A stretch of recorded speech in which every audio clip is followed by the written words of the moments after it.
Mastering debates and discussions. Boost your vocabulary and expressions.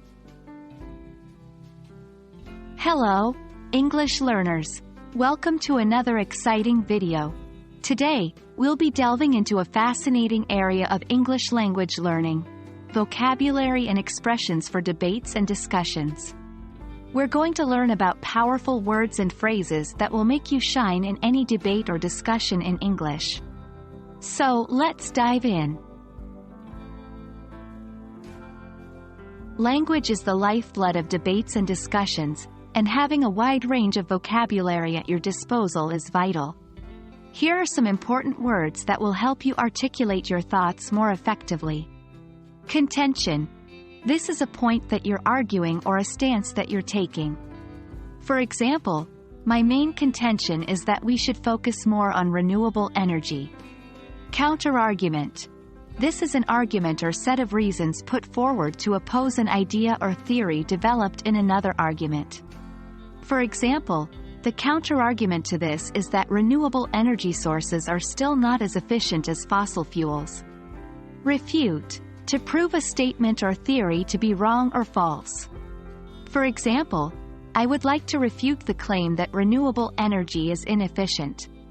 Affirm. To state something as a fact. Assert strongly and publicly. For example, I affirm that climate change is a real threat to humanity. Consensus. A general agreement. For example, the consensus among scientists is that climate change is primarily caused by human activity. Implication. A conclusion that can be drawn from something, although it is not explicitly stated. For example, the implication of his argument is that we should ignore climate change, which I believe is a dangerous stance. Remember, practice is key. Try to use these words in your own sentences to get comfortable with them. Beyond vocabulary, there are certain expressions that can give your arguments more weight. These are phrases often used in formal debates and discussions. Here are a few you can start using. I see where you're coming from, but this is a polite way to disagree with someone without being confrontational. That's a valid point. However, again, this phrase shows that you acknowledge the other person's viewpoint, but you have a different perspective. Let's not forget that. Use this phrase to bring up a fact or point that you think others have overlooked. The evidence suggests that this is a great way to introduce a fact or statistic that supports your argument. On the contrary, use this phrase when you want to present an opposing idea or counterargument. Just like with the vocabulary, practice using these phrases in your own arguments or discussions.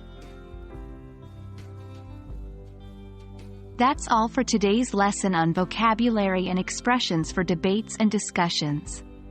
Remember, the goal is to communicate effectively, respect others' views, and express your ideas clearly. Don't be afraid to experiment with new vocabulary and expressions. That's how you grow as a language learner. We hope you found this video helpful. Keep practicing, and soon you'll find yourself debating and discussing like a pro in English. Stay tuned for more, and happy learning!